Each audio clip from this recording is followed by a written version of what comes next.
Olá, meus amores, tudo bom com vocês? Na aula de hoje a gente vai estudar sobre a ocupação e a expansão do território norte-americano.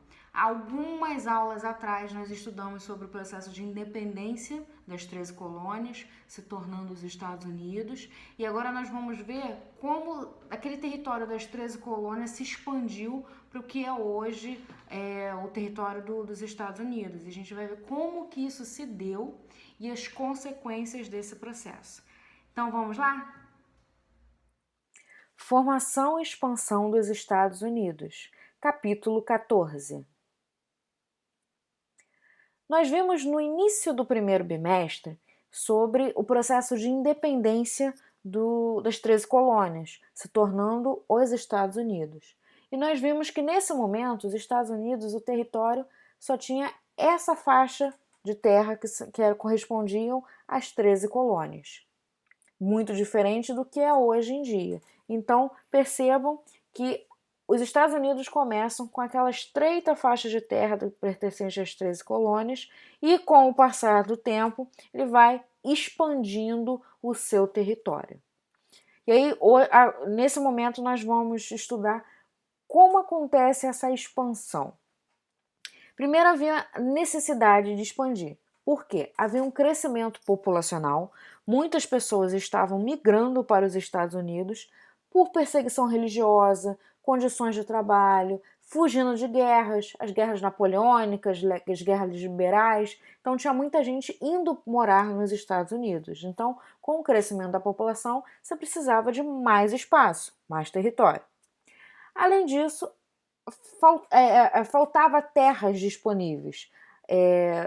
Ao redor pertencia a outras nações, pertencia a grupos indígenas, então faltavam terras disponíveis, era preciso ampliar o território. E o avanço da industrialização também obrigou que se precisasse de mais matéria-prima, lugar para construir as indústrias. E qual a justificativa para essa expansão? A primeira justificativa era a doutrina Monroe, que a gente viu na aula passada. A doutrina que vai surgir no Congresso de Viena, onde diz que a América para os americanos é uma forma de proteger o continente americano de uma tentativa de invasão da Europa, ou uma tentativa de recolonização. Então, a justificativa para expandir é expandir essa doutrina da América para os americanos, e havia uma outra doutrina chamada Destino Manifesto. Estava baseada na ideia calvinista da predestinação, onde os Estados Unidos seriam predestinados, teriam o direito dado por Deus de dominar o território até o Oceano Pacífico. E baseado nessas duas doutrinas, doutrina Monroe e o Destino Manifesto, eles começam essa expansão. Como aconteceu essa expansão? De três formas. Comprando territórios, como por exemplo, em 1803, eles compram a Louisiana da França. Então deixa de ser da França e passa a ser um território dos Estados Unidos. Em 1821, compra a Flórida da Espanha. Em 1867, compra o Alasca da Rússia. Então é o que a gente tem aí nesse mapinha, lá em vermelho, Flórida, que foi comprada. A gente tem a Louisiana, que é comprada da França. Além da compra, havia também outra forma, a diplomacia, um acordo. Como, por exemplo, em 1846, os Estados Unidos obtêm o Oregon através de negociações com a Inglaterra. Então, a gente tem aqui em rosa lá em cima o Oregon, que é uma negociação com a Inglaterra. E se não der comprando ou através de acordo, a gente ganha invadindo, através de guerras. Como, por exemplo, a invasão do México, onde foi anexado Califórnia, Nevada, Arizona, Utah, Novo México e Colorado. Ou seja, essas regiões um dia pertenceram ao México e acabaram, numa invasão, sendo anexadas ao território dos Estados Unidos. Então a gente vê aí nessas imagens, imaginem lá no cantinho as 13 colônias, foi expandindo essa parte laranja, e aí nós depois temos essa parte verde, amarela e marrom, era tudo México, Só que com essas guerras, essas invasões, essa parte marrom e amarela, que era do México, passou a pertencer aos Estados Unidos. Então eram essas três formas: compra, acordos na diplomacia ou, no ruim, na guerra. E aí acontece a Guerra de Secessão entre o período de 1861 a 1865. O que é isso? Foi uma guerra civil, uma guerra dentro do próprio Estados Unidos, entre os estados do norte e os estados do sul. Então nós vimos que ainda quando eram as 13 colônias, elas já eram divididas em norte e sul. E aí, quando ele se torna independente, vai conquistando territórios, anexando territórios, ainda há essa divisão entre norte e sul. Como a gente pode ver nessa imagem, temos a parte em azul, são os do norte, que também se chamavam de Estados da União, e a parte aí em vermelho são os estados do sul, que se chamavam também de Estados Colorados. E basicamente qual era a diferença entre um e outro? Os estados do norte eram industrializados, enquanto do sul ainda tinha um trabalho agrário, não tinha muita indústria.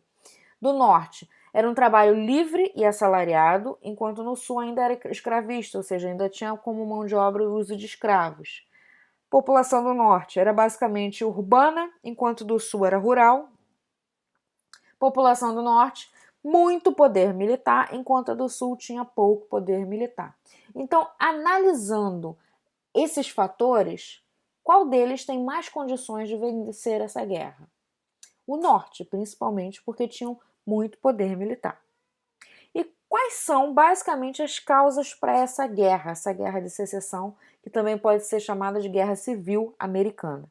Tinham duas causas. Primeiro, uma questão comercial, porque o norte era protecionista, ou seja, taxavam produtos estrangeiros para proteger os produtos nacionais, e o sul praticava o livre comércio, não fazia essas taxações.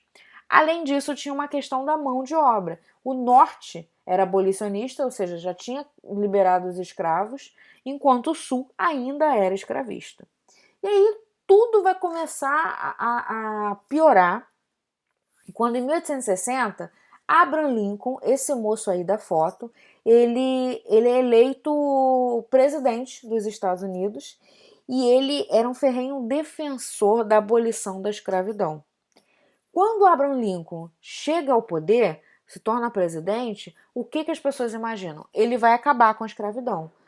A galera do Sul, que não era a favor dessa abolição da escravidão, porque eles usavam trabalho escravo, não gostam, ficam extremamente descontentes com Abraham Lincoln, e aí eles decidem se separar e formam os confederados. E aí separa contra os unionistas, né, do norte. Então a gente tem, e aí eles elegem um presidente para eles, então a gente tem uma briga entre Abraham Lincoln,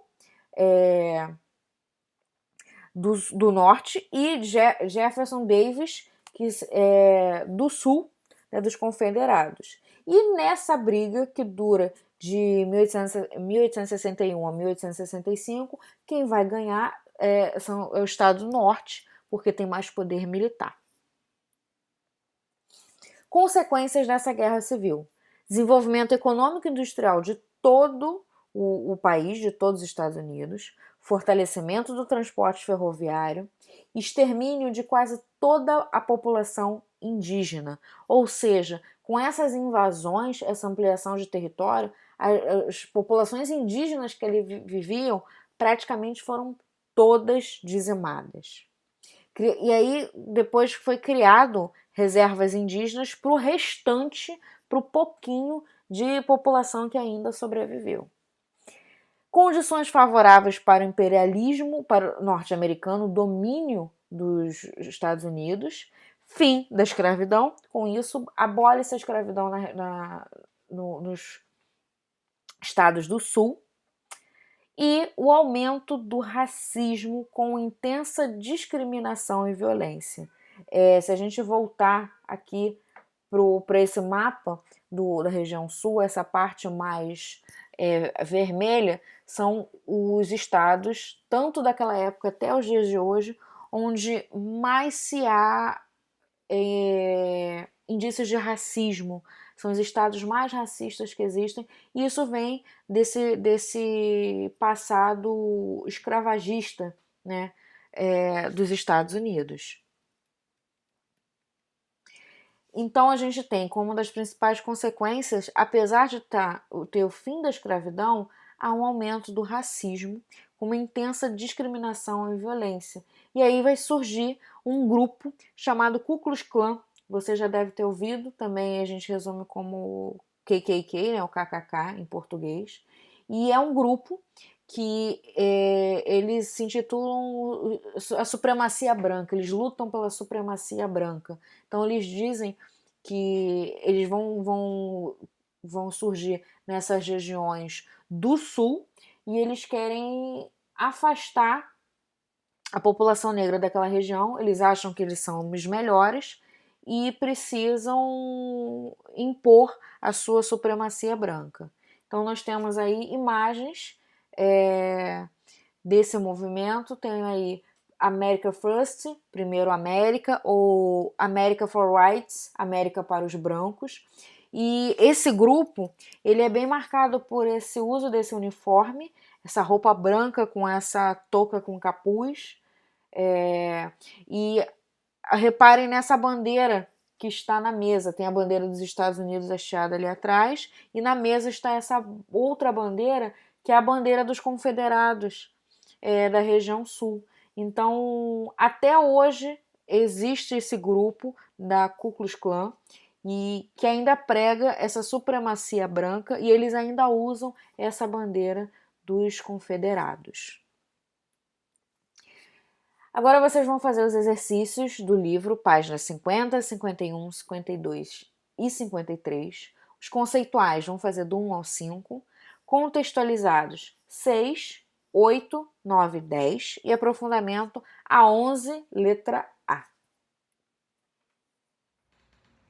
Bom, eu espero que vocês tenham entendido todo o conteúdo. Não deixem de fazer os exercícios. Nós vamos fazer os exercícios extras durante a aula sobre esse conteúdo. Tirem as dúvidas, anotem, tirem as dúvidas. Então é isso. Fiquem com Deus, se cuidem. Tô com saudade de vocês. Beijo.